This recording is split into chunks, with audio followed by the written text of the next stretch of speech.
Tick tock. Wow.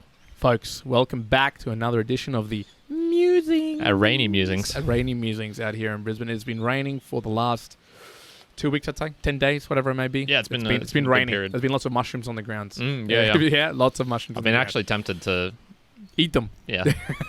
I don't know how dangerous it is. 2 years ago, someone died doing that.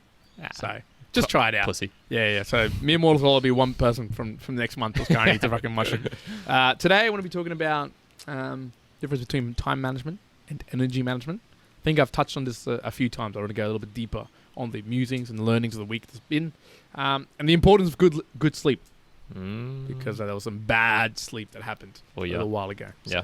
All right, mine's going to be sort of talking about criticism, feedback, advice, and both receiving it and dishing it out. I think that'll be the main stuff. Maybe if we have some time at the end, I want to quiz you a little bit on your day trading mindset and philosophy. Yes. We briefly mentioned that and said we'd save it for another one. So if we have time, we'll do that. But, okay. Yeah. All right. Well, let's get started on this one because it's maybe a broad one. So, and I can't remember if I brought it up, but I did want to, I know, bring it up at a time back. So we'll see how much of this we've discussed already. But the difference between time management and energy management.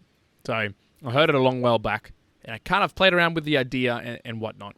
And it probably extends to quite a lot. So I guess the concept of time management would be, someone might say, be effective and efficient with the time. So schedule the things in.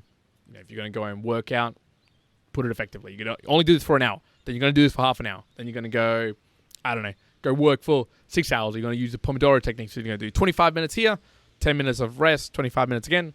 You get it, right? That's time management of, essentially, you're managing the actual time. But we've all got 24 hours. And I like this other view of, it's not so much time management, but energy management. And one thing that I found, especially say the last week, but over months now, and it could be related to stocks as well, is when you think about energy management, you could be doing, let's say, even the same activity. So let's just say you spend half an hour trading and you spend 5 hours working, and then we spend, say, 2 hours doing mere mortals. And it could be the exact same time slots that you do. But the way that you treat each activity might suck the energy out of you, or it might not. So, for example, with stocks, you might be incredibly invested into it. And even though you only select half an hour, you're so stressed out, so influenced by it, that it may even play out into the rest of the energy that you use in your day-to-day. Same thing with work. We talk about if you're 100% serious and 0% fun, let's just say, and your energy is just getting completely wiped in just being so super dialed in and you're not getting the stuff that you want, you might get to those 5 hours and be like, I am just I can't do anything else. Like I said, I can't go and do my mere mortal work anymore. I just can't do anything. But if that same period of time was spent in a much more, let's say, enjoyable, energetic way, maybe you had some breaks, you used Pomodoro technique, whatever, then that same period of time, you were able to invest your energy a lot more wisely. So I wanted to see if you agreed with that. See if there was items where you find, okay, that's kind of you find to be truthful. So I'll give you an example for me of the difference between time management and energy management. I was finding many years ago, so when I transferred from working out, I remember 14 times a week as a trial. So I was working out 50, my workout sessions were 45 minutes. So, that's to give people, an idea. It wasn't like I was all of a sudden working out 4 hours a day. 20 hours a week. Yeah. It was I'd work out really short bursts, then I'd finish, then I'd work out another short burst in the afternoon. And for me, I thought, well, this is good time management. I'm able to do this a little bit to get the right workout movements in, do a little bit different in the afternoon. I was able to vary my workouts. Technically, all very well. But I was finding, at the end of the week or 2 weeks, it was just the energy of me having to go to the gym to get myself almost mentally prepped again to lift heavy or to squat heavy or violently deadlift, whatever it may be. Just the energy expenditure of that setup and then of doing it and then going back home and all the process. I was finding, I felt drained, super drained. And then I moved it back to, I think I went back to 8 or 7 times a week. And that was not daily. It was there were sessions that were double sessions, but I increased the time. So in volume that I was lifting, actual numbers, it was basically the same or even more. I was spending just about the same amount of time at the gym, but my energy felt a lot better I don't know what it was that really changed it. I think it was, to me, the fact that my energy of, okay, hitting it once and then using that a little bit longer in that period meant that I wasn't reusing that energy, and I felt I could do it in other places. So for me, I was like, okay, I've experienced it there, and I've seen it in play in other areas, and I'm like, okay, I'm trying to think much more on the side of, okay, am I doing this in a like positive energy way, as opposed to in like a most efficient way? And I might even say, maybe you're thinking about, maybe you could say it in other words as most effective way, I guess, or effective to the energy. Yeah. I think I would have probably in the past been very much a time management aficionado. I would have said, yeah, the best ways of doing things are by cutting out unnecessary crap. So, for example, your gym thing, I would have said, maybe that's not the best time management, because you're going to have double sets of driving to and from the gym, for example, double sets of warming up, as if one ever warms up. Things like that, I probably would have said, even if it's not exactly what you want to do, time-wise, it makes more sense to do it like that. So in terms of work situations, bulking things up, for example, even though, it's maybe more psychologically beneficial to do it day in, day out, so you've never got that looming big thing coming up, maybe it is better to just put in, 5 hours of this shit thing that you hate doing instead of, once every 5 days. Yeah, I mean, the other example I'd say there would be, even if you look at just one workout, if I was trying to be like really time efficient or manage my time, I might go, okay, I need my most efficient warm up, 4 minutes, and then I can get straight into this, and I'm going to do these sets, bang, bang, bang, bang, bang, bang, bang, whatever it may be, and that's my workout. But I almost look at it as, actually, if I was to go rather than time manage, but energy manage, I might go, okay, in fact, maybe I can warm up for 10 minutes, but listen to 2 really good songs if I'm in a shitty mood or something like that to get me in the flow, and then I might work out 80% less than I was actually expecting, but now I'm like much more energetic, much more driven to do my workout, and it's ultimately a better workout than it would have been if I just said, like, I'm spending that hour doing exactly this. Yeah, for sure. So the other thing is, I back in the past would have said, there's that old adage of, the best plan is the plan you can stick to. So just doing whatever you can, just making sure you can stick to it. I think I would have said, that's kind of stupid. Like, I wasn't really a fan of that. Nowadays, I'm definitely more a fan of, yes, doing things that, because I think there's like long term and then there's long term.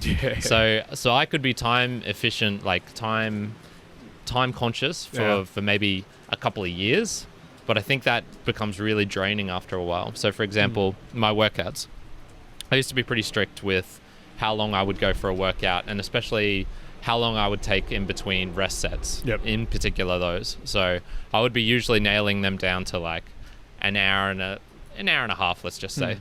Nowadays, I'd say my average workout is 2 hours long, but I'd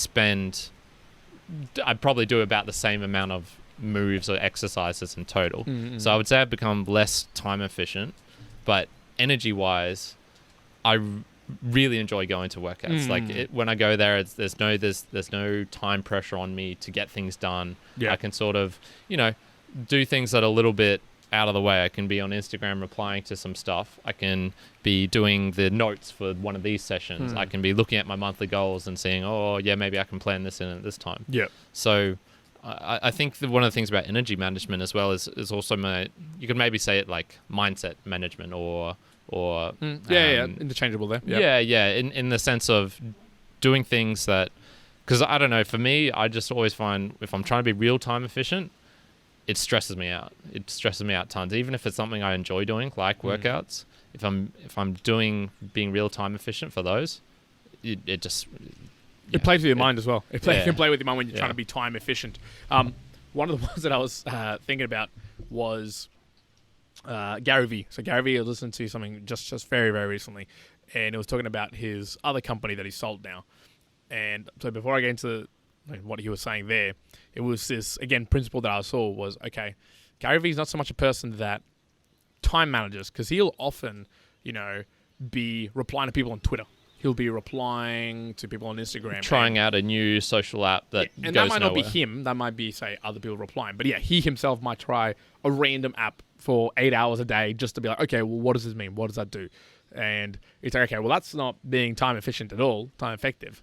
But perhaps from an energy management perspective, if it brings him joy and fun, and that's what he, feels happy, and then gives him the energy to go do other things, then, all power, and that seems to be helping him out. The other one was like, he does like trading cards, and he like sells them and buys them, and some he's making good money, for others he's making whatever, nothing. And so people will be like, well, you're really that's really inefficient to your time, to your money, to whatever.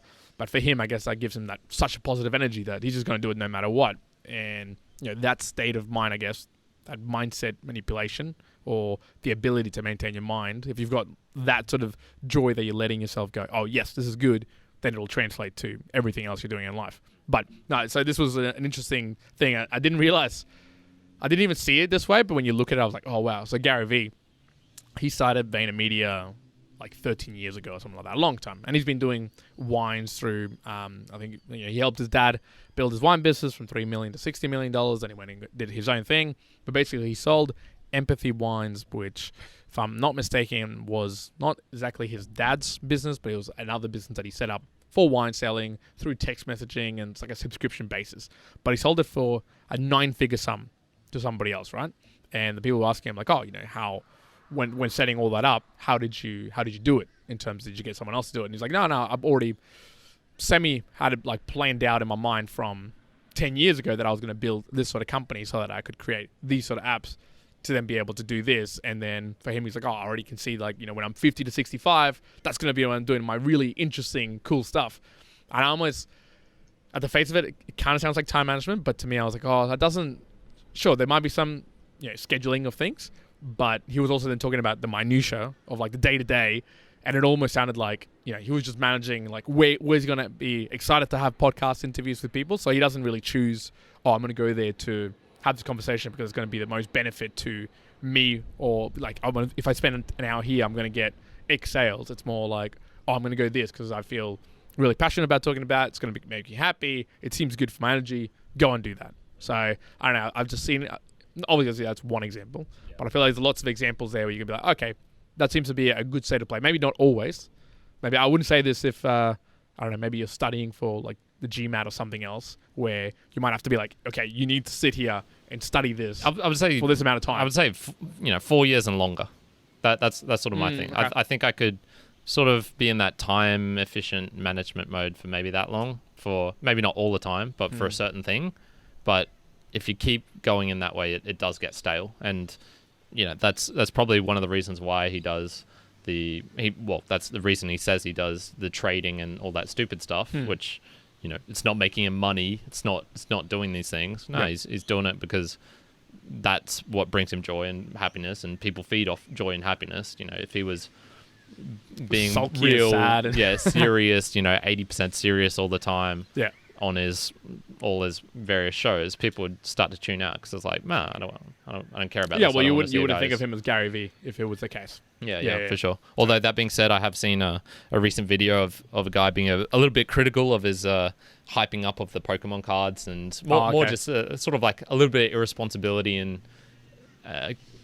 getting people, especially new kids, because it's sort of a game, and getting them into the stonk type world into the card stonks, and just how unregulated it is, how there's some issues with that. And I was like, oh yeah, I could see it that way. Yeah, I could see that way too. Yeah. So.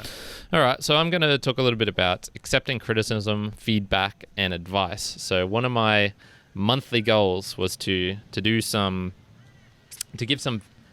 actually ask for some feedback from three people. Three people. Now I've actually gotten a lot more than that, unwillingly.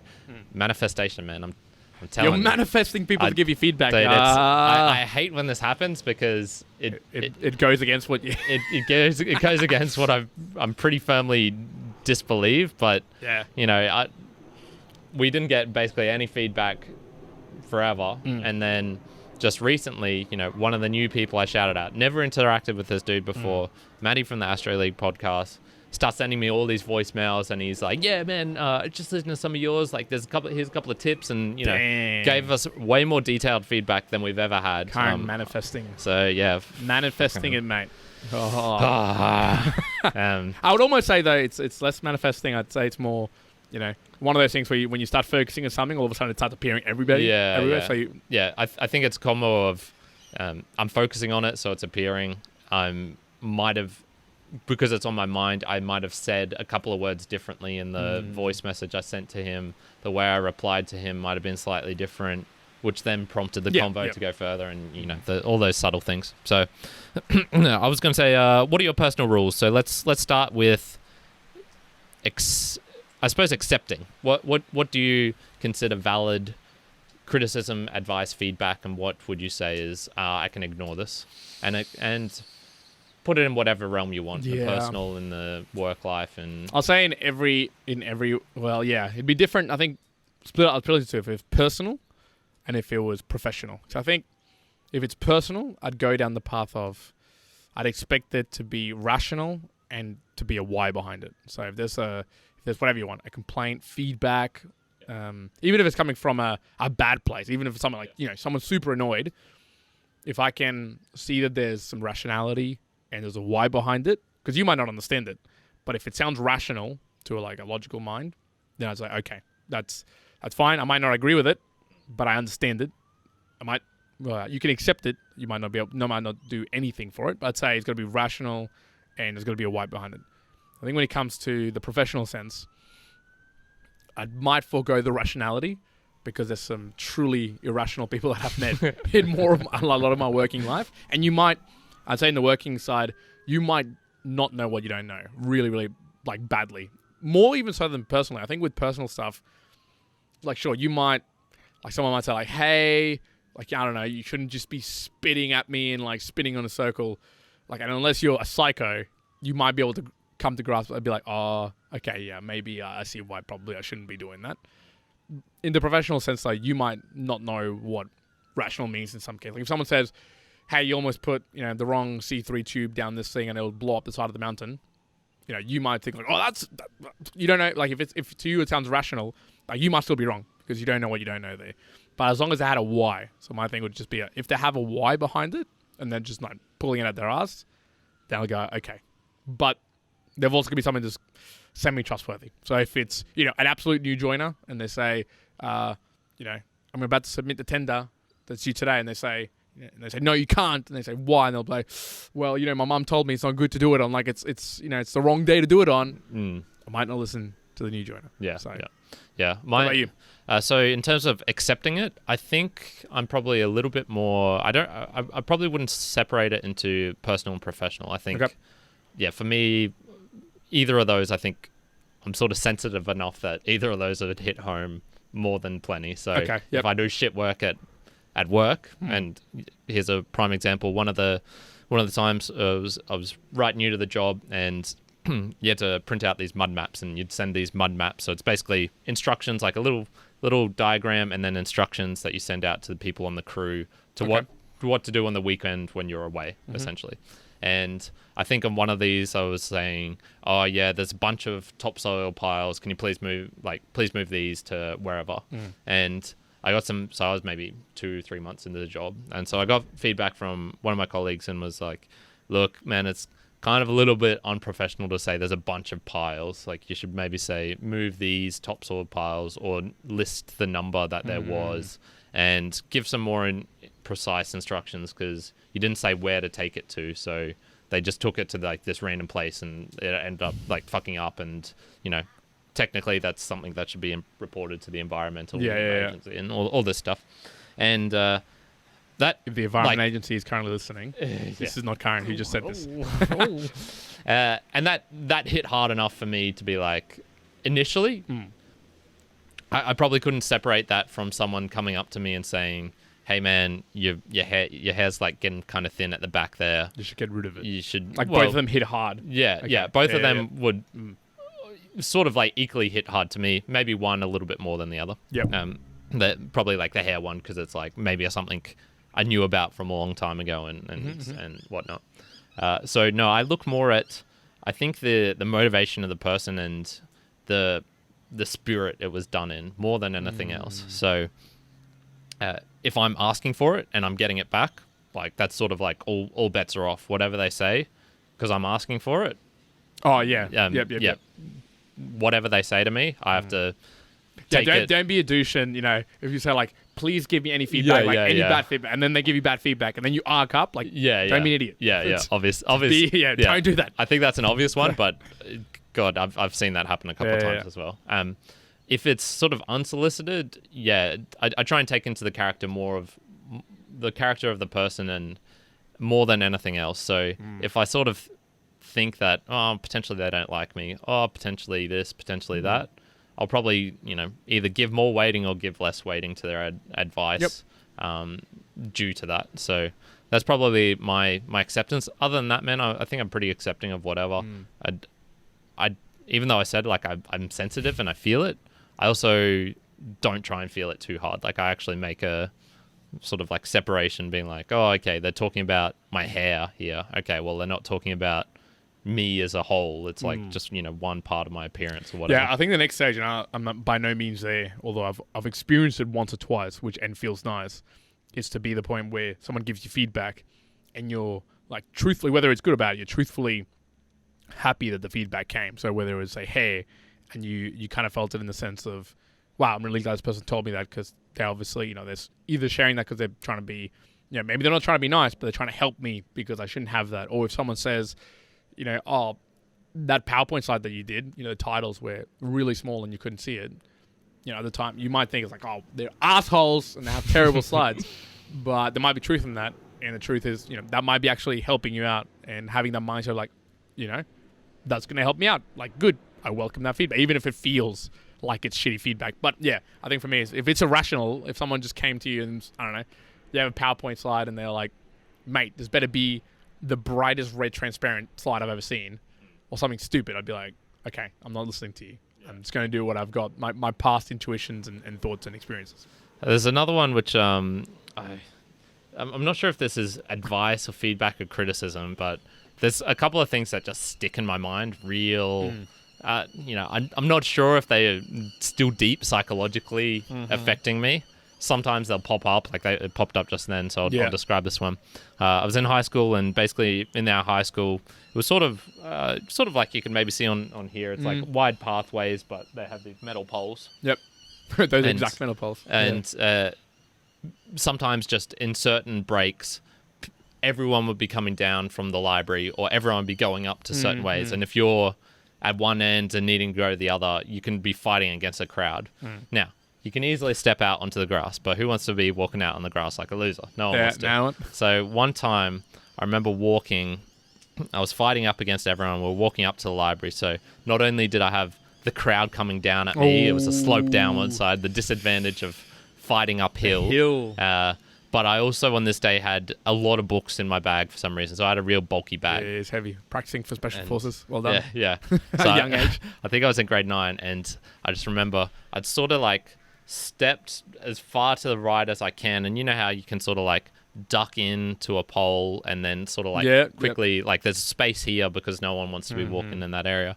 Well, I tried doing that, and I'm just going to do a reenactment. Oh, here we go. Karen's about to do a reenactment here, so you'll be hearing my beautiful voice. But Karen's, here we go. Goes right. Oh, shoulder. Straight up on the shoulder. I smack into this pole, and I was walking past a couple of cute girls and this guy, and I just remember the guy going, how embarrassing. And fuck me, that cut deep, man. That cut deep for weeks. For ages. Oh, that dude. So, I don't know that, that's, I'm not sure is that advice, is that criticism, is that feedback? Sort of in a way, because, if I'd actually just held my line and gone run straight over them. I wouldn't have barged over them, but, there's a certain amount of space that people give you when you're on a walkway. If there's two people coming together, even if there's 3 abreast and you're just one person, usually one person will duck behind to give you space. Yeah. It's not usual. That's a real asshole. Yeah. I mean, look, kids are assholes in high school, so maybe that would have happened anyway. But that I one don't know about that's advice. yeah.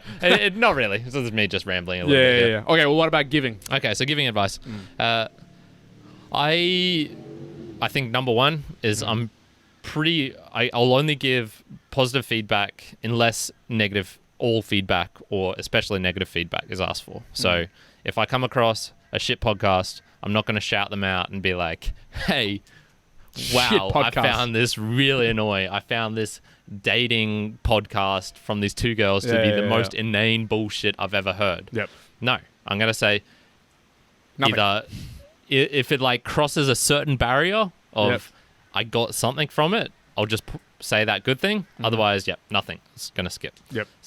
And then in terms of feedback for others, there are, I'm not sure I'd ever give...